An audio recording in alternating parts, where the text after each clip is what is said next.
Hey, thanks for making it to Veterans Info Tap. I'm glad you made it. I wanted to talk to you today about VA Survivors Pension. So, VA has many different sorts of monetary programs in which they pay out a monthly payment of benefit, right? So, Survivors Pension is one of them, and I don't think that there's been enough information pushed out on this, so that's why I'm doing this video. There's been plenty of information pushed down about DIC, that's Dependency Indemnity Compensation, which is a great surviving spouse benefit, and ideally that's what you qualify for. However, if you do not qualify for DIC, Dependency Indemnity Compensation, there is another spouse benefit called VA Survivors Pension. I'm going to jump into that for you. It's important to know, right? If you're a spouse, it's important to know. If you're a veteran, it's important to know because you need to relay this information to your spouse in the event that we pass away. It's important for them to understand what benefits might be available for our spouses. My suggestion is always drive your spouse to an accredited vet rep if they work for the county or the state or whatever. Show them where the office is and say, hey, look, if anything ever happens to me, like this is the first place you need to call. They know what sort of benefits are out there for you, including burial benefits and what have you. So, and they can help walk you through it. It's a very foggy road if you're trying to drive it yourself when you're dazed and confused from the loss of a loved one, right? So just wanted to throw that piece out there. Hit the thumbs up, subscribe, share with a friend, all that good stuff. I really appreciate it. Helps out a lot. If you want to continue to support the channel in other ways, please consider being a member. That helps to support the channel a lot, and I really do appreciate each and every one of you, and it helps me to find you quicker in the comments. The two asks, which I hope you know by now, hit the thumbs up and let the video run because that is what puts this information into the hands of all of our brothers and sisters. So let's jump into it here. VA Survivors Pension.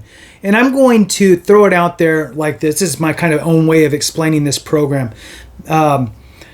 One, I hate the word pension because it makes me think of retirement, and this is not retirement. So now that that's out of the way, VA Survivors Pension. Pension for either the veteran or the surviving spouse. If it's VA pension is a safety net benefit for low and no income veterans or surviving spouses. Okay, so that's kind of how I encapsulate it. So let's read through it here. I'm just on the VA's website. Sorry, I got some sort of, I don't know, we'll blame the GERD. Moving on. All right. A VA Survivors Pension offers monthly payments to qualified surviving spouses and unmarried dependent children of wartime veterans. Okay, wartime veterans. Not combat veterans, but wartime veterans. You had to have served during a wartime. Who meet certain income and net worth limits set by Congress. That's the low and no income type of a situation. Find out if you qualify and how to apply. Am I eligible for VA Survivors Pension as a surviving spouse? You may be eligible for this benefit if you haven't remarried after the veteran's death and if the deceased veteran didn't receive a dishonorable discharge and their service meets at least one of these requirements. At least one of these must be true. And there's three options here. A veteran entered active duty service on or before September 7th, 1980 and served at least 90 days on active military service with at least 1 day during a covered wartime period. So that's like, Korea, Vietnam, obviously World War II, and so on. Afghanistan, Iraq, all that. So moving on here. The veteran, this is second option. The veteran entered active duty service after September 7th, 1980 and served at least 24 months, 2 years, okay, 24 months, or the full period for which they were called or ordered to active duty, with some exceptions. And if you're not sure, then go work with an accredited rep and have them pull up all the information and figure it out. With at least 1 day during a covered wartime period. The veteran That's the second option. Third option is the veteran was an officer and started on active duty after October 16th, 1981 and hadn't previously served on active duty for at least 24 months. All right. Moving on. This must be true of you as the surviving spouse. Your yearly family income and net worth meet certain limits set by Congress. Your net worth equals the value of everything you own except your house, your car, and most home furnishings, minus any debts you owe. Am I eligible for VA survivor's pension as the child of a deceased wartime veteran? You may be eligible for this benefit, and I'll go through the dollar figures here in a minute. I think the VA has an example that I'll give you as well. You may be eligible for this benefit if you're unmarried and you meet at least one of these requirements. You're under the age of 18, or you're under the age of 23 and attending a VA-approved school, or you're unable to care for yourself due to a disability that happened before the age of 18. So you must have had a condition prior to the age of 18 that made it to where you could not care for yourself. This is as the dependent child of a veteran. So it's one of those three things. What wartime periods do you recognize for this pension benefit? Under current law, we recognize these wartime periods to decide eligibility for pension benefits. And, well, we'll just kind of read them all. I'm not going to read the dates, just the periods, right? So the Mexican border period, that was a long time ago. World War I, also a long time ago. World War II, we're still pretty long ago. Korean conflict, Vietnam War, Gulf War. All right, and then it goes on here. How do I apply for a VA survivor's pension? You can apply in several ways, right? You can apply online. You can work with an accredited representative. You can mail in the form.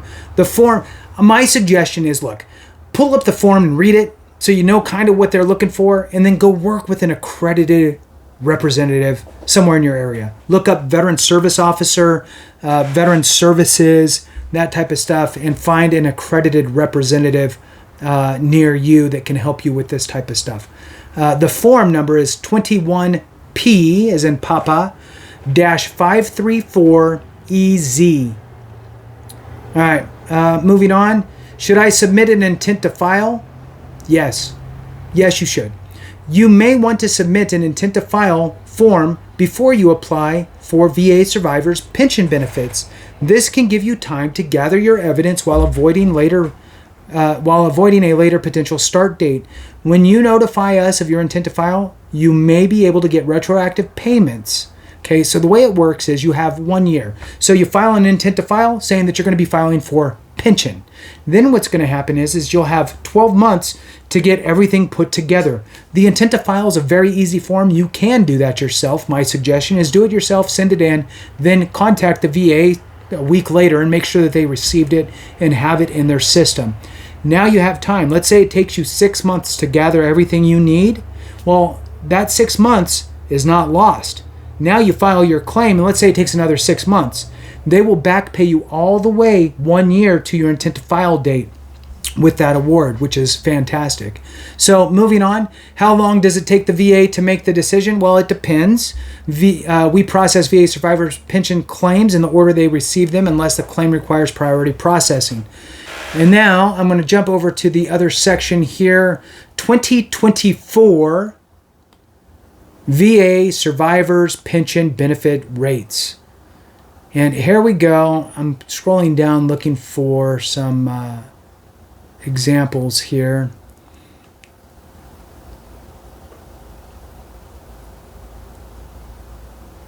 All right, so what they have is called the MAPR. That's the maximum annual pension rate. So that is the maximum amount that you can receive if you had zero income. Now, if you have some income, that income will be offset and you'll receive the difference to the maximum allowable. So for example, just to use easy numbers, let's say that the maximum allowable pension rate was for your situation, $25,000, but you have $5,000 of countable income, then what happens is you can receive $20,000 annually of pension, and then your $5,000 equal your total maximum is kind of how it works. So let's jump into it here. Date of cost of living increase is December 1st, 2023. The increase factor was 3.2%. Says here, standard Medicare deduction actual amount will be determined by SSA based on individual income. For qualified surviving spouses with at least one dependent. So if you have one dependent child, you don't qualify for housebound or aid and attendance benefits, so just kind of the flat rate with a child, you get you get $14,529 per year. And they break that down into monthly payments. The next one is if you qualify for housebound benefits, then you're looking at $16,989. If you qualify for aid and attendance benefits, you're looking at $21,166. If you qualify for aid and attendance benefits and you're the surviving spouse of a veteran who served in the Spanish-American War, they have that on here, that's $21,807. So that's part of their examples there, or part of the numbers. So notes, the survivor benefit plan maximum income annuity limitation is $11,102. If you have more than one child, add $2,831 to your maximum allowable for each child. If you have a child who works, you may exclude their wages up to $14,600. If you have medical expenses, you may deduct only the amount that's above 5% of your maximum allowable pension rate. For qualified surviving spouses with no dependents, so let's say that you have they're all grown, right? They don't qualify, and you have zero income. You're just absolutely zero, we'll just say. So if you have zero income and you have no dependents and you do not qualify for housebound or aid and attendance benefits, your maximum allowable is $11,102. If you qualify for housebound, it's $13,568. If you qualify for aid and attendance, then your annual amount is $17,743. If you qualify for aid and attendance benefits and you're the surviving spouse of a veteran who served in the Spanish-American War, then you're looking at $18,461. All right. So let's see. We talked about the child, and then that's it. So wanted to bring you up to speed with that. Again, there's some other information, but I'm skipping it. It's basically how to figure out your total assets and income because that is asked in the application for this benefit. And again, you can deduct out some things from those numbers, so you want to make sure you do it right. And that's why I always suggest working with an accredited representative to help you with that. Be that second set of eyes. It doesn't hurt to print out the application, put some figures in there, look, learn it, know it, go in there, and then have them do it. Put in that intent to file up front, buys you the time. So with that, thank you guys so much for watching. I appreciate each and every one of you. Have a great day.